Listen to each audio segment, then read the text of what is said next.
नमस्कार, मी सुनील मधुरे. आपण पाहत आहात STV 125 न्यूज चॅनल.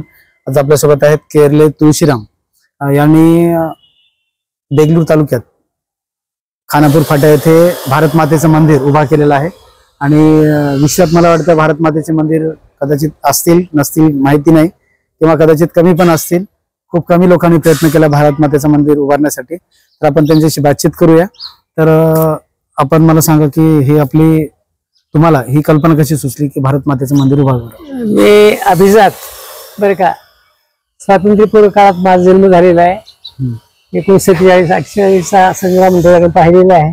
अच्छा. आणि निजामाच्या तावडीतून आपला मराठवाडा सोडून घेण्यासाठी हैदराबाद ते औरंगाबाद जाणारी मिलिटरी आमच्या गावानं जायची लहानपणी.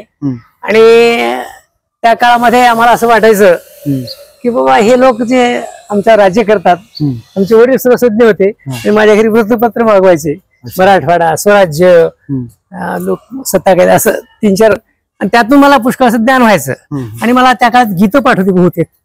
आणि बरं का, अगणित वारं सुटलं र तुला राज्य हे कसं भेटेल र, अशी गीतं. आणि संत कैकाडी महाराज, संत गाडगे महाराज, संत तनपुरे महाराज, प्रत्यक्ष मी गाडगे भाऊसोबत शहापूरला कीर्तन केलंय, छोटा कीर्तन करत होतो. अच्छा. आणि नंतर दिल्लीला झाला कार्यक्रम, नंतर मशनेरला झाला. त्या काळात अंधश्रद्धा लोकांची बकरी कापायची, आणि ते आम्हाला आवडायचं नाही लहानपणापासून.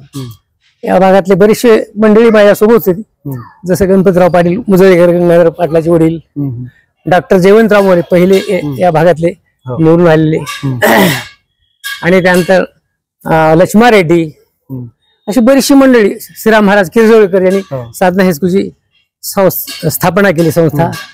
अशी कितीतरी माणसं मला प्रोत्साहन. शेरफुल हाक वकील होते त्या काळामध्ये, अगदी तज्ञ होते. आणि अशी काही विद्वान मंडळी, त्यांच्या सहवासामध्ये खूप खूप मला शिकायला मिळालं. आणि विशेषतः बरं का, मला संस्कार, वाद्य, गायन, मृदंग, आणि पुन्हा मी नाटकामध्ये इन ऑल डिस्ट्रिक्ट मध्ये फर्स्ट आलेलं आहे. त्याला मंदिर मध्ये नांदेडच्या नाटक झालं त्यावेळेस माझा पहिला क्रमांक आला. आणि देगलूरला पण खूप नाट्याचे प्रयोग झाले. ते स्वतः नाट्याचं गीत तयार करायचं आणि गाऊन दाखवायचं. स्वतः रचना तयार केली. माझ्याकडे आता 1,500 जवळपास रचना तयार आहेत. असं तो विषय. पण काय माझ्या मागे हा एक व्यासंग होता आणि अभिजात आवड होती माझ्यामध्ये. म्हणून मला एक वाटायचं काय व्हावं का. मला इन्स्पेक्टरचा कॉल होता. मी पंढरपूर कॉलेजची प्री डिग्री परीक्षा पास आहे, आणि रायफल ट्रेनिंग मध्ये बी सर्टिफिकेट पास आहे मी. तसं स्काउट पास आहे, आणि होमगार्ड आहे, सगळ्या गोष्टी आहेत. पण माझ्या वडिलांनी म्हटलं की आता तुला बरं काय करायचंय. मी म्हटलो इन्स्पेक्टरचा कॉल मला येणार आहे, आणायला देखील. तर ते म्हणलं नको, तू तिकडे गेलास की तू सात्विक राहत नाहीस. कारण ते कसलं खातं मी सांगणार नंतर. पण शिक्षक होतो आणि समाजाला कधी शिक्षण दे. कारण काय तुला कीर्तन करता येतं स्वतःला. माझे शेकडो कीर्तन झाले त्या काळामध्ये अल्पवयामध्ये. तर मी म्हटलं ठीक आहे, तुमची आज्ञा मी पाळतो. त्यांच्या पायावर डोकं ठेवलं, आणि त्याप्रमाणे 10वीच्या बेसवरच मला इंटरव्ह्यू झाला. आणि नांदेडच्यामध्ये प्रथम श्रेणीमध्ये इंटरव्ह्यू पास झालो, आणि मी शिक्षक म्हणून लागलो.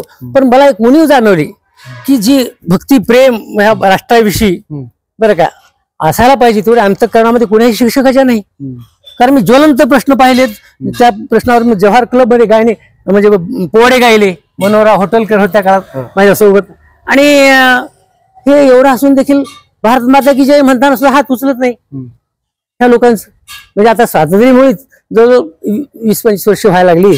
आणि आता भारत माता देश आहे, सारे भारतीय बाजी बांधव आहेत म्हणाला मुलांना सुद्धा तयार करत नाहीत शिक्षक लोक. जनगण मन मधला बाणाचं न का नळाचा न हे सुद्धा त्यांना लिहिता येत नाही. राष्ट्रविचारांना लिहिता येत नाही बरं का. पाठ नाही. प्रतिज्ञा India my country, all Indians are my brothers and sisters, एवढं सुद्धा त्यांना येऊ नये का. याच्याविषयी मला दुःख व्हायचं खूप. आणि ज्यावेळेस आमचे कार्यक्रम व्हायचे आणि विद्यार्थी तालुक्यात जिल्ह्यात फर्स्ट यायचे, कलेक्टरचे सर्टिफिकेट माझ्या विद्यार्थ्यांना बरं का, त्यावेळेस ते म्हणजे नर्वस वागायचे का, याला ते धंदा, याला काही काम नाही, काही नाही. म्हणजे आम्हीच एक आहोत कोणते असं वाट. मी बाबा त्यांना मी कधी दुजाभावानं पाहिले नाही. I am first class in all kinds of duty and subject also. आणि यामुळे मला 1992चा तालुका पुरस्कार मिळाला प्रथमतः, आणि नंतर 94ला जिल्हा पुरस्कार, आणि 1998ला राज्यामध्ये पहिला आलो मी. Running, swimming, long jump, high jump, माझी आवड. 1947 ला तुमचं वय किती होतं त्यावेळेस? 1947 माझं वय 18 वर्षाचं. 18 वर्ष. म्हणजे तुम्ही नाही थांबा, 1947 म्हणलं का? मी त्यावेळेस 4-5 वर्ष मला कळत होतं सगळं. अच्छा. हा, 4-5 वर्ष. 4-5 वर्षाचं तुमचं वय होतं. मग तुम्ही आता रिटायर होऊन किती वर्ष झालं? रिटायर होऊन 22 वर्ष होऊन गेली. 22 वर्ष झाली. हो.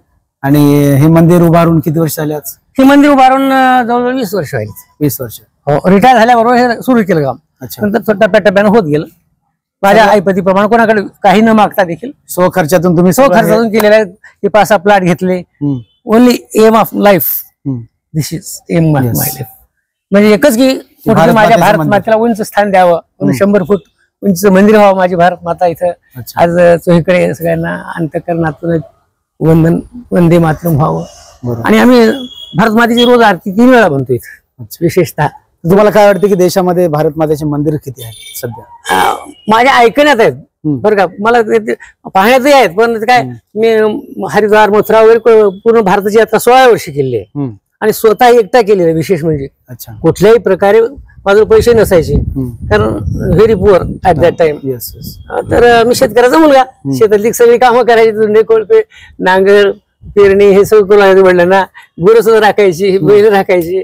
आणि त्यातून मी एक शपथ घेतली होती, माझ्या वडिलाचा पैसा घेऊन शिक्षण घेणार नाही. त्याप्रमाणे मी कर्मवीर भाऊराव पाटलाच्या कॉलेजला तिथं ऍडमिशन घेतलं.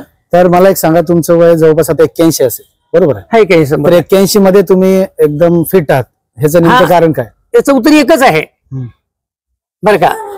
माझं अनुवंशिक, ज्याला आपण काय म्हणतो DNA, अतिशय उत्कृष्ट आहे. याचं उत्तर कसं आहे, मी लहानपणापासून तेव्हापासून आतापर्यंत शीर्षासन करतो. दुसरी गोष्ट, भैरासन करतो. जवळ मला 70-80 आसनं येतात. आणि त्या छंदातूनच मला काय झालंय, ऋषी प्रभाकरजी, रविशंकरजी दक्षिण भारतामध्ये बेंगलोरला, तिथं मी 15-20 दिवस त्यांच्यासोबत राहिलं. आणि स्वामी रामदेवाच्या सोबत खूप कार्यक्रम अटेंड केले पूर्ण भारतातले. मग कुंभमेळ्याचे, इलाहाबाद असो, उज्जैन असो, आणि आपलं नाशिक असो, त्या ठिकाणी मला आवड त्यांच्याविषयी, आणि त्यांनी मला आवड करतात. तर तुम्ही योग टीचर आहे तालुका जिल्ह्याचा. तर तुम्ही देशाच्या नागरिकांना, तुम्ही जे भारत मातेचे मंदिर उभारलं, तर तुम्ही काय आवाहन कराल आपल्या प्रेक्षक? दिल दिया है जान भी देंगे ये वतन तेरे लिए. मैं मेरे लिए यहाँ पैदा नहीं हुआ तो मेरे भारत माता के लिए आखिरी सांस और घास भगवान के लिए, ये भारत माता के लिए अर्पण करने के लिए. और सब लोगों को कहता हूँ की तुम्ही असं वागा जेणेकरून ते धर्म सर्व संप्रदाय एक दिसू दे, दे वरची आसा दे या भारतात बंधुभाव नित्य वसू दे वरची आसा दे. हे आम्हाला ही मागणी करायची आहे. आणि साने गुरुजींना पण तशा प्रकारे बरं का, बनसागर भारत हो विश्वात शोभुने राहो, एक कंकण करी बांधियले, जनसेवे जीवन दिधले, राष्ट्रार्थ प्राण हे उरले, मी सिद्धमरायाला हो. बलसागर हातात हात घालून, हृदयास हृदय जुळवून, ऐक्याचा मंत्र जपून, या कार्य करायाला हो. अतिउत्तम.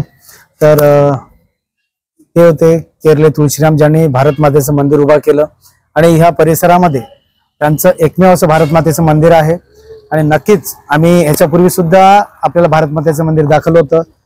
थोड्या वेळाखाली आम्ही फेसबुक लाईव्हच्या माध्यमातून सुद्धा आपल्याला हा मंदिर दाखवलेला आहे. तर आपण निश्चित मंदिरला या, भेट द्या. आणि त्यांनी हे मंदिर स्वतःच्या स्वखर्चातून या ठिकाणी उभा केलेला आहे. जर आपल्याला त्यांना जर काही दान म्हणा ना, तर दान म्हणू का, काय म्हणू त्याला? मी दान मागत नाही कोणाला.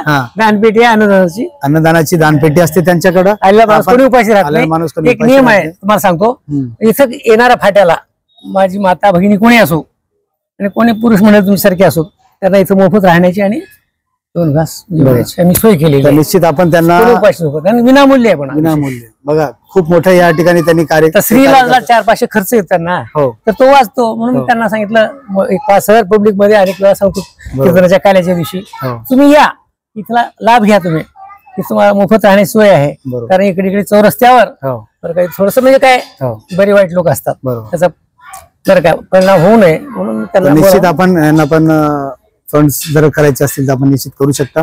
खूप चांगलं कार्य आहे त्याबद्दल